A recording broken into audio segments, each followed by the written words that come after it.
So this will be recorded for people that couldn't be here right now. So every year we do an innovation challenge, and it's a business model competition. My name's Wendy Plant. I'm the director of the Center for Student Engagement for the Jim Moran College of Entrepreneurship. And what that center is all about is programs for all students at FSU, whether they're entrepreneurship major or not. And that's what this competition is. So it's open to all FSU students and FAMU FSU students in the College of Engineering. So it uses lean startup methods, which is basically don't spend a bunch of money on an idea, but make sure you have customers and there are people that would want your business. And this is an educational competition. So our main goal is that it's a learning experience. And so it's a process, and we have workshops, and that's why there's different steps to the competition. So we want to make sure that it's a valuable learning experience, and these workshops will help you define your assumptions about sections of a business model canvas. Robert, since you're in the room, I'll pick on you like for every single question, but have you ever, do you know what a business model canvas is, or? No, I haven't. Okay, so you will be, if you're taking entrepreneurship classes, we use that a lot. And we'll have a workshop specifically about that. But if you want to get ahead of things, you can Google business model canvas. So you can go to strategizer.com website and download, but it's basically 9 blocks of your value proposition, customer segments, customer relationships. And so you have sort of assumptions in each of those areas, and you go out and talk to people and do market research and survey and interview to find out if those assumptions are correct. And then you can make changes before you spend a lot of money heading off in the wrong direction. So that's sort of the basic premise of Lean Startup. And that's what this competition is, to help you make changes or pivots if necessary when you find out more information, what you've learned. So the prizes are, there's a, that is cut off at the top, but it's $10,000 underneath that screen at the top, and I'm not sure how to make that go away. But the best overall, so the Knoll Family Fund, so you can tell me how to. Yeah, you just have to use the mouse to go over the 3 dots and more and say hi. Okay. And then you'll have to click back on the PDF. So Okay. And then Hi video panel. it is the, Hi floating. yes. Here we go. Okay.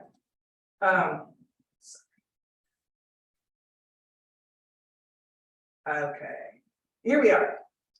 So the Knoll family is a very generous donor, and they've donated $10,000. So our first place prize comes from them, best overall. But we have several other prizes, $4,000 for a social venture, and we'll go into what that means in a slide in just a minute.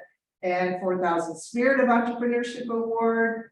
And then Divvy Up Socks has donated 4,000 for the Most Viable Award, and Most Scalable Award. We have 4,000, and then Mark Scott donated another 4,000 for our Most Innovative Award. And if you get to the finals, but you're not one of those prize winners, you will still get $500. So that is a good thing. So this is last year's winner, Manser Edbrook Technology, and they had a prototyping machine that they worked on in the College of Engineering, and so they won the best overall prize. So that's Mr. Knoll there that donated the money, and that's Steve and Susan Fiorito from the Dean of the Jim Moran College and the team from Manser Edbrook. So you can hope this next spring that will be your picture in that slide. So the eligibility, it needs to be an original work done by the student team. You can't just take somebody else's business. This is for startup businesses, so you can't have over $100,000 in revenue before September 1st of this year.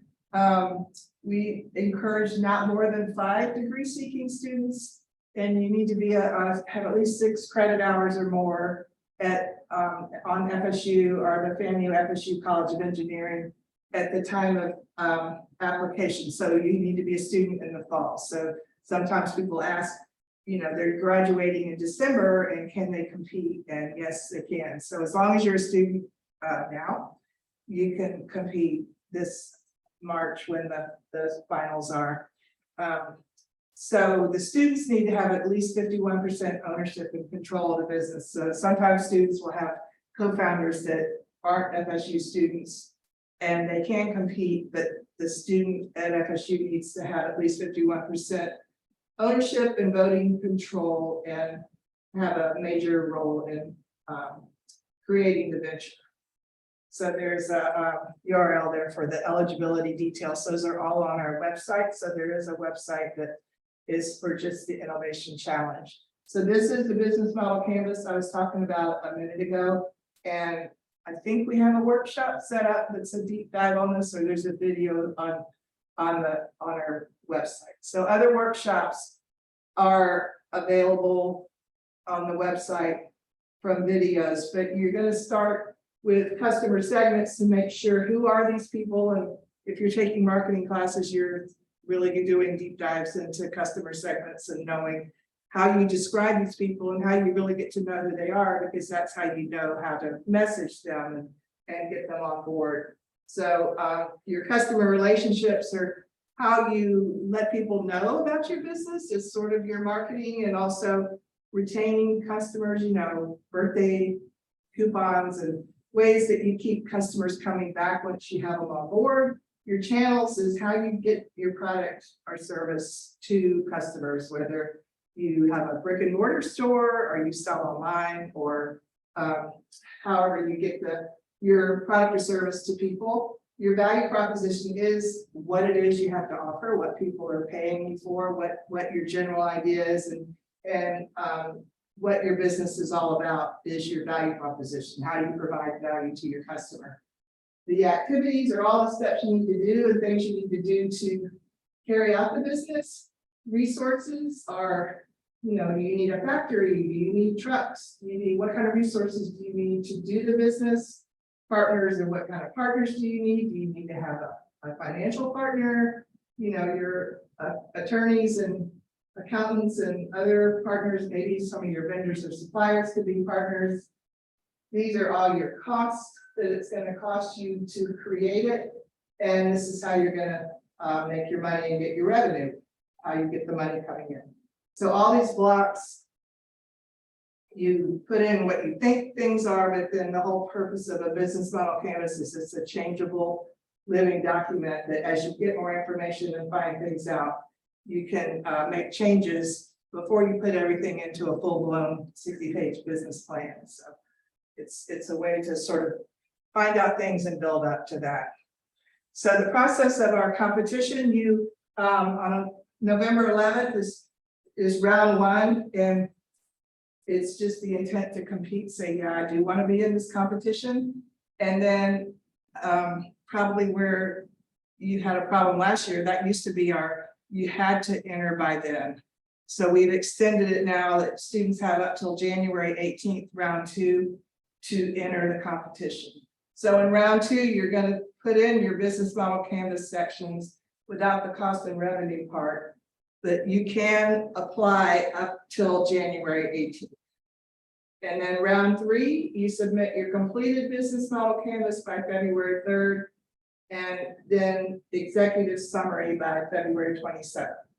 So it is a process, and in the meantime, we have some steps where you know, it kind of narrows down the number of people in the competition. So on November 11th, that's just the intent to compete. So you do want to have your value proposition at least somewhat developed, like what is the value to the customer, the problem that you're solving or a need, or how you're improving on some other product or service that's already out there. All the team members' names, what the business idea is, and the name of the company. And you can submit that, but you can also revise it in future submissions. So it doesn't have to all be set in stone on November 11th. And then round two is January 18th when you submit. And that goes a little bit more into who's your customer, what do they want, how do they want to get it, and how you're going to get it to them, like the channels that I talked about, and what kinds of things you need to do, what are your key resources that you need to have to get started. And at that point, you can still drop or add team members up until January 18th. And then after this round, we pick the top 15 that go to the semifinals. So this is the official competition deadline, and it is the point after which we choose the 15 that go on to the semifinals, which are on February 3rd. And that is a face-to-face presentation to judges. So you need to submit your completed business model canvas that you can show how you validated it, meaning you've talked to people, you've tested it, you had your assumptions in those squares and talked to potential customers and made changes and made any kind of pivots if necessary, and tested it until you had a good understanding of the customer, and you summarize all that in any pivots or changes that you made in this round. You submit that. So the 3 key steps of successful business model validation are to identify and track your assumptions, test those in the field with customers, and then pivot if your model is wrong. And then the judges will ask when you're pitching if you have gained market traction. Do you have any sales? Do you have people that maybe gave a letter of intent that says, if you do start this business, I would be a customer? Any kind of proof or feedback from actual customers that this is really a business that people are interested in buying. So the executive summary is due February 27th, and that is for all of the finalists. So there would be 8 finalists that submit this 1-page executive summary of the business, and that summarizes your project from the beginning to end, like any changes you made, what you might have learned along the way. And the judges get sent these, so they read all that before they come to hear you pitch. And the finals are on March 10th. So between February 27th and March 10th, the judges have a chance to read the executive summaries and kind of get an idea about the businesses that will be pitching. So these are the judging criteria. For all teams, the top one, did the team identify a significant problem or an unmet need? Then that's why they created a venture that solved the problem. How big is the market? And what is a realistic percentage of that you expect to capture? And it's important to do some market research and have something to, you can tell that it's not just throwing a dart at a board and a guess, that makes sense about the size of the market, because the judges are pretty good at telling if something's realistic or not, and they will question that if you just put a guess out there that seems unrealistic. Has the team developed a prototype or minimum viable product? So, is your product developed enough where you can actually show them something? If you have an app, if anything you can show them is better than trying to just describe it. So, pictures even, or, wireframe of an app, if it isn't developed, or if you actually have a developed app, that's great. If you have a prototype of a product, or if you have sales already, anything that's solid and tangible is very helpful and impressive. Does the team have significant evidence that the solution is validated? So purchase contracts, sales partners, those kind of things that show that it's something that people really are buying into. And they also like to know how the prize money would help your venture. So what would you do with $10,000? How would that take you to the next level? So those are the kinds of things that the judges like to hear in your presentation. So in particular for social ventures, that wants to go a deeper dive into is addressing the social or environmental problem, the primary purpose for creation of the enterprise. So what that means is that it's really, you started the business to solve this environmental problem or hunger or some kind of social issue. It's not just sort of a side benefit that happened along the way, or it's not just like, well, I'm not doing any harm or I'm not hurting the environment, but it's more like, did the business really start to solve a social issue? Does it have an innovative systemic approach to addressing the problem? And if so, how? So is it something new? And by a systemic approach, is it part of the whole way of doing business? So are you not creating another environmental problem over here by solving this problem here, but it's more holistic, is the whole business processes adhering to social enterprise best practices. And this organization have a sustainable approach, meaning, you know, you're doing good, but you also have a way of getting money back in so the business can keep going. It has a way of sustaining itself and it will continue. And it's not just you got $10,000 and you did a great thing, but now it's done because you didn't have a way to get to keep going. So that is something that we would want to look at in that. And if your venture does not address a social environmental problem as its primary purpose, does it positively impact society in some other manner? If so, how? So, you know, a lot of businesses, it may not be their main reason for being is the social issue, but they could have some offset, like Divvy Up Socks wasn't mainly started as a social venture, but they do donate a pair of socks for every pair that they sell. So that actually does do a social good and helps the homeless population. So for the other prizes, the social venture award I just talked about. Then we have a Spirit of Entrepreneurship Award, and that's basically kind of your presentation, your teamwork with your partners, the passion for it, and just, you know, doing a really good presentation and showing a lot of passion about what it is that you're doing. The Divvy Up Most Viable Award shows you do have strong first-year sales. You've shown that there is a market for it. It's validated. People are buying it. People want it. You can execute on it. Like you have a good team that knows how to execute. They have, you know, different skill sets and you're working together. Validated and realistic financial model, and you're different from the competitors somehow. The most scalable award would show a strong potential for 5-year sales. You won't already have 5-year sales, but potential for have strong sales 5 years from now with a plan for growth. Some types of businesses are more geared towards being able to scale than others. Could go into new markets, outside markets, or even global expansion. And then the most innovative award is with creativity, disruptiveness, could solve problems in new ways. You have a prototype or a minimum viable product developed, and you can show that you're differentiated from competitors, and that way you're innovative. And then the highest points overall would win the top prize, the best overall award. So best overall could come from any of those categories. It's because everybody is judged together, and whoever has the highest points wins the first place prize. And then if you are in the finals and you don't win one of those prizes, you would still get $500.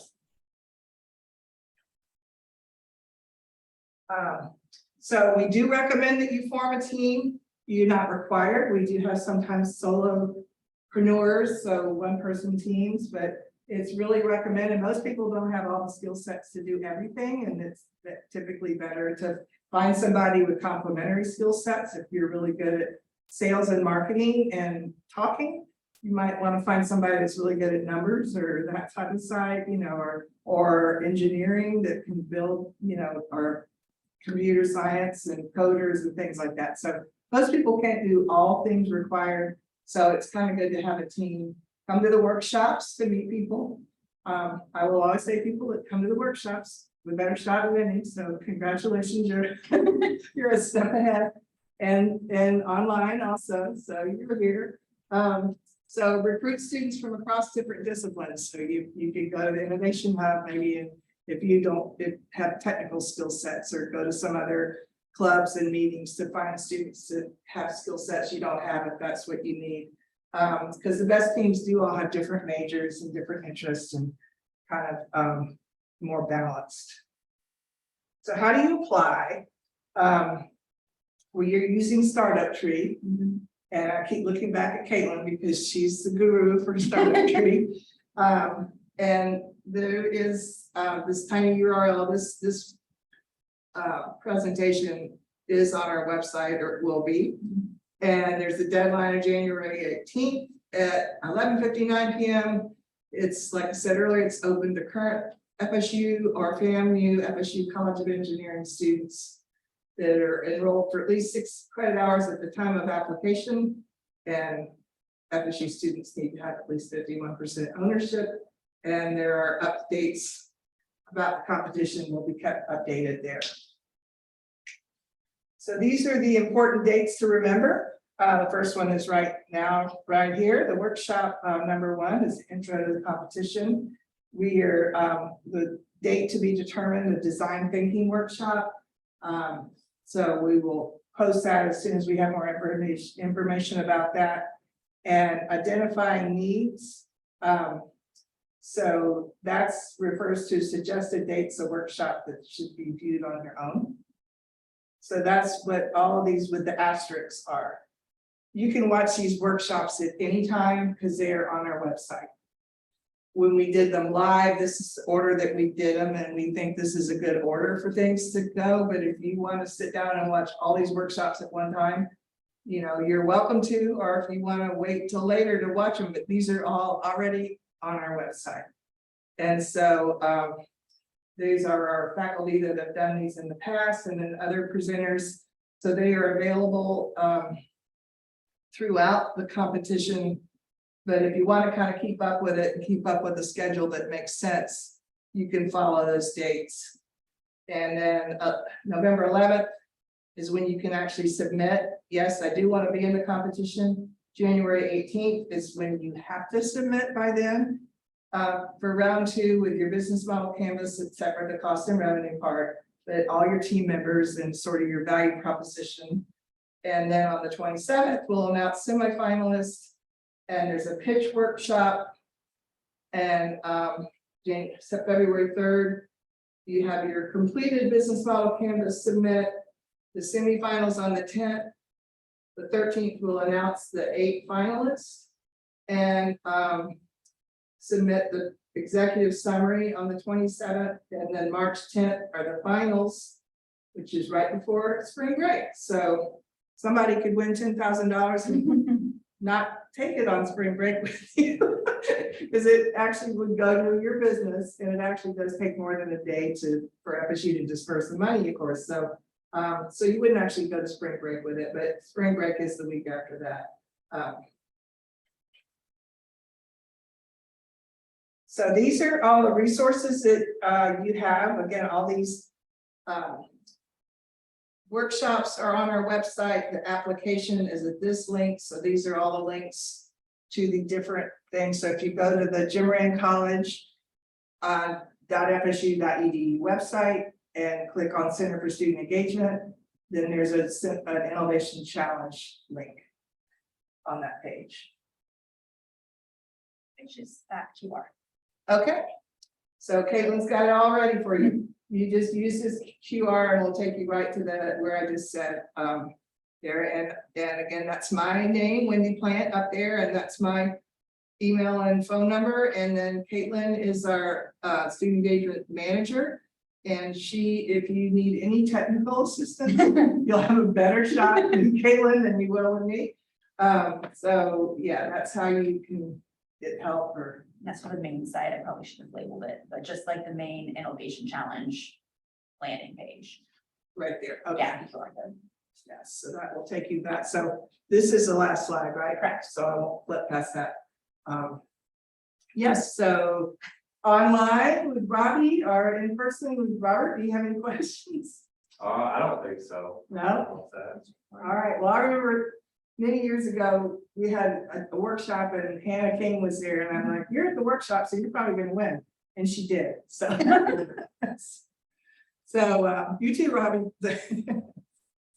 Anyway, but that's, you know, we're here as you're moving forward and come across issues or questions, just let us know. Okay.